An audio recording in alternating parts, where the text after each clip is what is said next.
Ang ganda niyan guys, oh. Orange. Okay.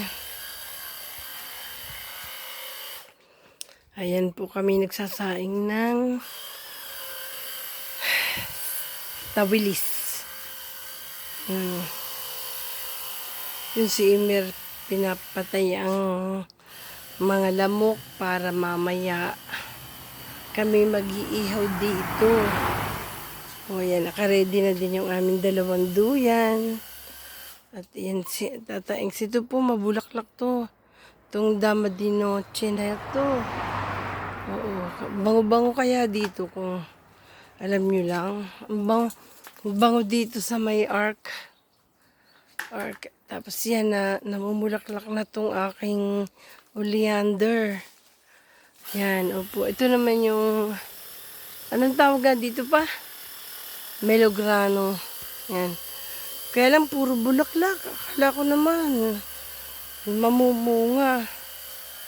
Oh, marami ding bunga itong Fuji apple. Fuji apple. Yan. Itong aking lavender malapit nang mamulaklak. Nakahapay sila doon kasi nandun yung araw. Kaya akala mo hindi maintindihan kung saan ang punta ng kanilang bulaklak. Hinahabol nila yung sikat ng araw. Yan ang garden ng aking kalapit-bahay. Padun mo. Ito aming saging. Kailan kaya kami makakapagpuso ulit dito? May bunga siya pero hindi po yan natuloy. Nasaan na nga?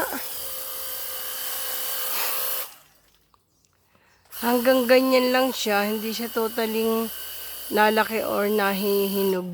Makikita mo na lang ay maitim na. I don't know kung itong isang to'y tatagal kaya. Yan, itong aking tandangot. Naku, nilagyan mo na yan ng lason, baka hindi na natin yan makain. Sa bagay, yan naman pang berdura talaga. Hindi naman yan heavy. Hindi naman heavy po yan. At yan igaling lang sa mga Okay. Yan ang aming mamaya. Diyan kami mag-stay. Okay guys. Bye-bye.